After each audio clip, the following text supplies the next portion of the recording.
Hi, this is Jeannie from Trendy, and today I'm going to show you how to make a flower wreath. We've had a lot of questions about the paper mesh flower wreath that we made, about whether you could make it out of regular poly or not, and you can. So today we're going to show you how to do that. We're going to use a 10-inch pencil wreath in the burlap color, and we have this new poly jute mesh. It's made out of part poly, synthetic material, and then it also has a jute thread. I wanted to show you the difference between it and the regular poly burlap. The poly jute has kind of a nice, a little bit lighter, softer touch. The poly burlap, which is made of all synthetic material, is a little stiffer, but the weave looks the same, little heavier weight. We're also going to use this raz cotton boll wreath, I think, for the center of our flower. We're going to probably snip some of these little cotton bolls and use that for the center. And we may use these raz branches for a stem to the flower. We'll just have to wait and see. The first thing we're going to do, though, is take the 10-inch burlap wreath, pencil wreath. The first flower wreath that we made, I did it on a 24-inch frame, and that was a little bit large, so I've been using the 10-inch since then. But we will be going around the outer ring and the inner ring with 2 layers of petals, but then we're going to need to fill in that center. So what I did was make a crossbar with some chenille stems so that we'll have something to attach some petals to the middle to make it fill up. You want to cut your mesh. This comes in a 10-inch width and it's 10 yards in length. You want to cut some 10-inch lengths or 10-inch strips of material for your petals, and we've done that already. So we have a 10-inch square here. And to make your petal, it kind of has a natural, it retains its natural curl. So just lay it down flip it over where the edges are kind of curled up. And then just bring 2 edges to the center and then pinch that up. Just gather it in the center. Pinch it together, hold it in your hand, and you'll have your, curled edges kind of turned down. And then I like to start on the outside for this. Usually we use like green for some leaves, but I really thought this one I'm just going to try with just 2 colors of mesh and leave off the leaves. So you just open the twist, lay the petal down,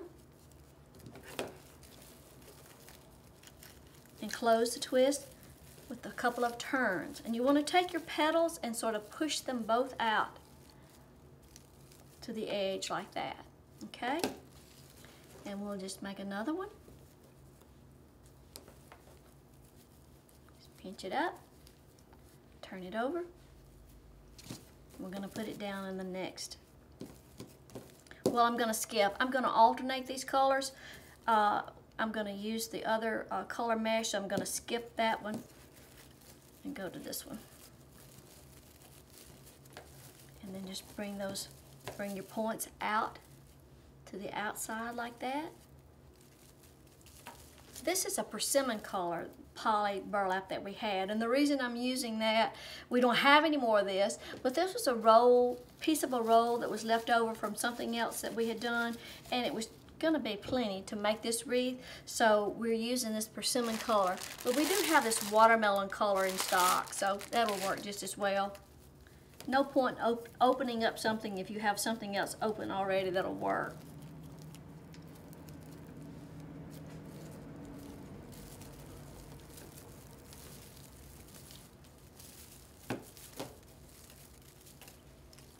See, I'm just going to alternate these colors.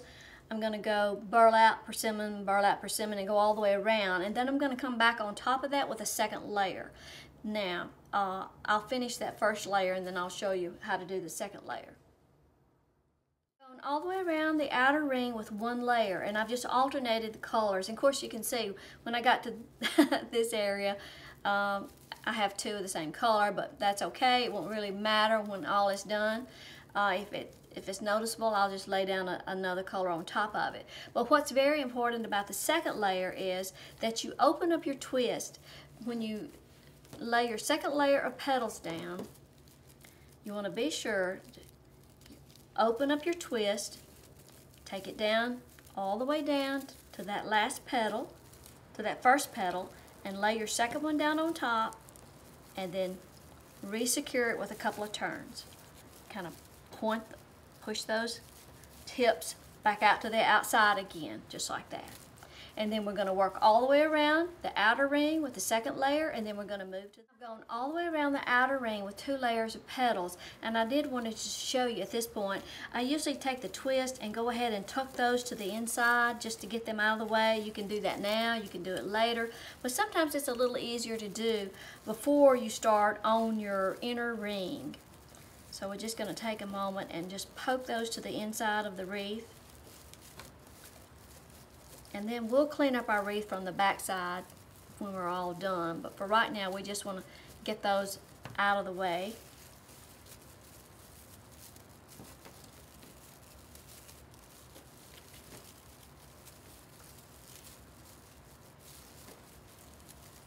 I'm missing my sidekick today. Little League has started, so there's ball games tonight. So, okay.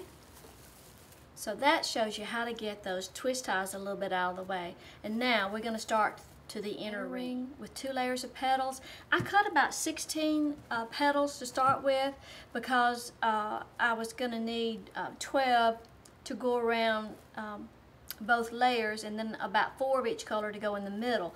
So the way I'm going to figure out where to put my first one in the middle, and I may need to cut a few more. Anytime, that's the good thing about doing a wreath like this, if you see a gap, any place that looks a little thin, you need to put in another, just make another petal and lay it on top. So the first ones I'm going to put in is right where I have attached my crossbar with the chenille stems. And when you're working with the pencil wreaths, when I was tightening my chenille stem, to this frame, I broke that little straight part, but I've wired it back together with the chenille stem so it won't hurt anything. But just make your petal and just start, attach it right here. And since you don't have the twist to attach, I'm just going to use some chenille stems. I'm going to cut them in half. Sorry, I need my wire cutters.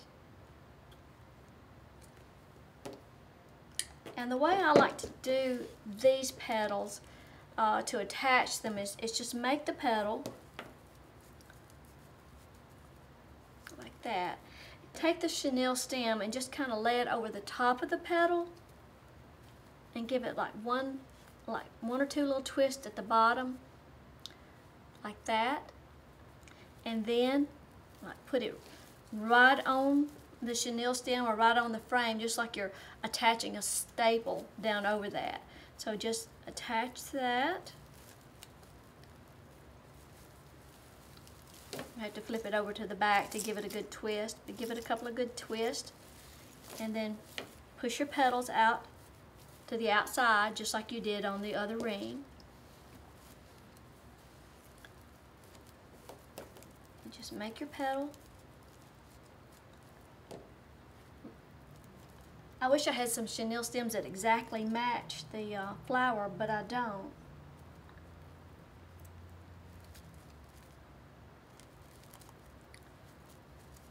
Let's see. Let me see if I can find some burlap chenille stems. I'm going to start to the inner ring. Okay, I did find some tan ones, so we'll use those. Don't want them to show too much.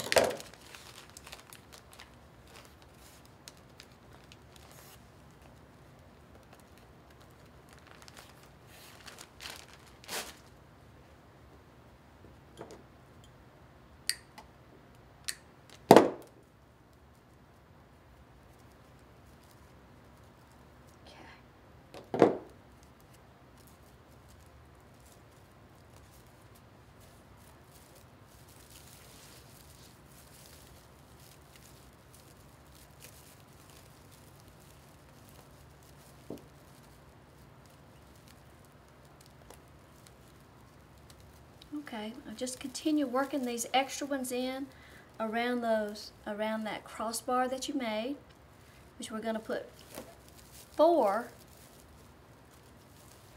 right at the crossbar pieces, 1 at each crossbar. And then I'm going to put 4 more petals and attach them all from the center. Okay, now I have filled in with about 4 or 5 extras in the center, you may have to kind of go back and kind of reform your petals and make them all kind of point to the outside, and you're going to have some strings. You'll have to clip the strings when you're done. But if you've got any extra material, and I do on this one, I think I can see a couple more places that I might need to add an extra petal. And it's better to just go ahead and use up that material instead of having a short roll that you can't do anything else with. So I'm going to fill in with just a few more petals in this very center. Okay, we've added in all of our petals now, and we added in a few extra in the center, and it really makes it stand up, gives it some extra fullness. And like I say, if you've got, you know, a small amount left over, you might as well go ahead and add in, you know, three petals if you need to. But keep sight of your center, because now we're going to add something to cover that with. And I was thinking that we would use these cotton bolls. So I'm going to clip some cotton bolls and just make a little cluster to go in that center. I'm going to do this and just wire it in and secure it to the back. You could snip these off and probably hot glue. We don't use a lot of hot glue, not because we don't like it, but when we make wreaths for our tutorials, we put them together knowing that we may take them apart, reuse the frame for another tutorial. So I'm going to wire these cotton bolls in and see how that works. I have just used some wire cutters and just clipped some of the cotton bolls from the spray and just made just a little bouquet out of it. These are real cotton bolls, and that's real cotton. Now I don't know if that's the cotton that was in the bowl or not. It looks a lot cleaner, nicer than the cotton bolls I remember. But just going to take a little piece of floral wire and wrap around that so that I'll have something to secure to the wreath. Just wrap that a few times. Okay. And then I'm going to take that, see, I left just a little bit of a stem on it, and put it right to the center of the wreath. Get my wire in. I'm going to wire that right down the center.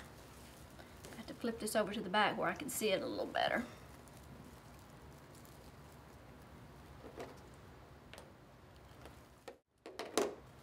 Okay, now I just wired that to the back, and I wired it right to where the crossbar, the very center of the crossbar. You'll have to clip some strings, and you know how it is when you start clipping strings. It's like once you start, it just keeps raveling. You just have to keep clipping, but you will have some loose strings on any kind of mesh product, burlap, poly burlap, anything like that that you work with. Of course, the more you handle it, the more strings you're going to have too. But, okay, so there is our finished flower, and I was thinking about attaching a stem just to see how it looks. These are mossy branches that we have in stock. They're very lightweight, made out of styrofoam and paper. But I also have this one, one that I had extra left over from something else. So instead of opening this new pack of branches, I'm going to use this one that I already had. And I'm just going to secure it to the bottom of the wreath. Can't see the whole thing, can you? Secure it to the wreath frame with a zip tie. I just secured that to the wire, to the work wreath frame with a couple of zip ties, and just, you know, you can't pick it up by this stem. That is strictly just needs to hang there. So watch yourself and don't pick it up, because your wreath is much, much heavier than this little branch. So I like it, you know, just like that. But I also tied a bow that I thought that we would attach, and we'll see how that looks.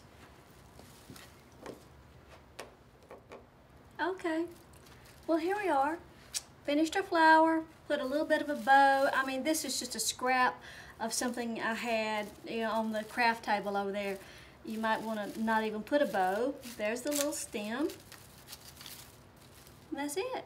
Very easy to do. Thanks for dropping by, and please be sure and subscribe to our video channel so you can see the rest of our videos. Thanks. Bye-bye.